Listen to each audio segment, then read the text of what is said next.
ஏன் இதை சொல்கிறேன் அப்படின்னா, அந்த மிஸ்டர் எக்ஸ்பைரியா சம்திங் ஒரு ஐடி, அந்த நபர் வந்து ஸ்ட்ரெயிட்டாக விஜயவே தாக்கி கேவலப்படுத்தி ஒரு ட்வீட் போட்டிருந்தாரு. அதையும் உங்களுக்கு வந்து படிச்சு காட்டுறேன். படம் போனா மயிரா போச்சு. அது சொல்லல, இவரு சொன்னாரு. படம் போனா மயிரா போச்சு, பாஜகவுக்கு அடங்கி போனா மானம் போச்சு. வாவ், இதை ஜனநாயகங்கள பாட்டாவே வைக்கலாம். படம் போனா மயிரா போச்சு, பாஜக போனா உயிரை, என்ன செம்மையா இருக்கே, போச்சு போச்சு.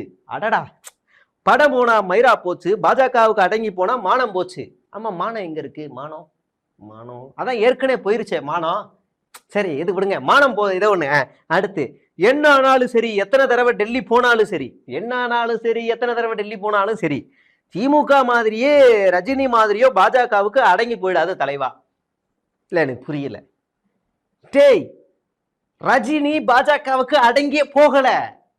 ரஜினி அடங்கி போயிருந்தாருன்னா கட்சி நேரம் ஆரம்பிச்சு நேரம் போயிட்டு இருந்திருப்பாரா வெங்காய பயிர்களா. சாரி, வெங்காய பயிர்கள்னா வெங்காயம் உரிக்க ஒன்றும் இருக்காது. அதனால நான் அதை சொல்றேன். கட்சி ஆரம்பிக்கல, என்ன ஆட விடுங்க, எனக்கு உடம்பு சரியில்லை போ நான் அப்படின்னு இன்னொரு 4 டாப் ஹிட் படத்தை கொடுத்துக்கிட்டு இருக்காரா. இது என்னடா நீங்க. சரி, திமுக கம்மிங் வருவோம். திமுக மேல இன்னைக்கு கூட KN நேரு வீட்டு மேல ஈடி ரைடு நடக்குது. என்ன, போய் கூட்டணியில போயிட்டாங்களா, இல்ல போய் உக்காந்துட்டாங்களா, அடங்கி போயிட்டாங்களா? என்ன அடங்கி போனது? விஜய்டா, விஜய் அடங்கி போயிட்டாரு. இதை ஏன்டா பேசாம இருக்கீங்க? மாத்தி ட்வீட்டை போடுறாங்க. இதுக்குள்ளதான் இவங்களுக்குள்ள இந்த ட்வீட் எல்லாமே நடந்துகிட்டு இருக்கு. அடுத்து வேற விஷயத்துக்கு வருவோம்.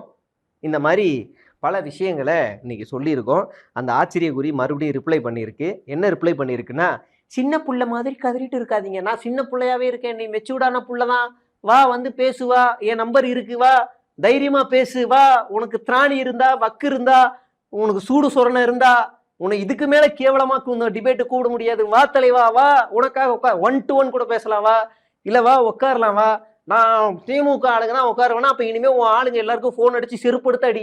யாராவது பத்திரிகையாளர் கலந்துக்கிற டிபேட் ஷோல 4 பேர் உட்காந்து பேசுவாங்கல்ல, அதுல யாராவது பத்திரிகையாளர் கலந்துக்கிற இடத்துல அவரை பார்த்தேன்னா சிறுப்படுத்த அடி, நீயே போய் அடி, பழிச்சு என்ன நம்ம ஆளுங்க திமுக அதிமுக கூட தான் பேசணும் போ அப்படின்னு அழி போ அப்படின்னு நம்ம பேச வேண்டி இருக்கு. ஆனா நான் அப்படி பேச மாட்டேன், ஏன்னா நான் வந்து அப்படி இல்லை. அதனால இந்த மாதிரி ஆச்சரியக்குறிகளை நானும் ஒரு 2 மாசமா ட்ரை பண்றாங்க. யாராவது டிபேட் ஷோக்கு வருவாங்களா, அவங்களோட மொழி தான் என்ன, அவங்ககிட்ட பேசினா என்ன கிடைக்கும்னு ஒரு பேசிக்க மாட்டான். சரி போய் தொலை, என்னதான்டா அவங்க லாபின்னு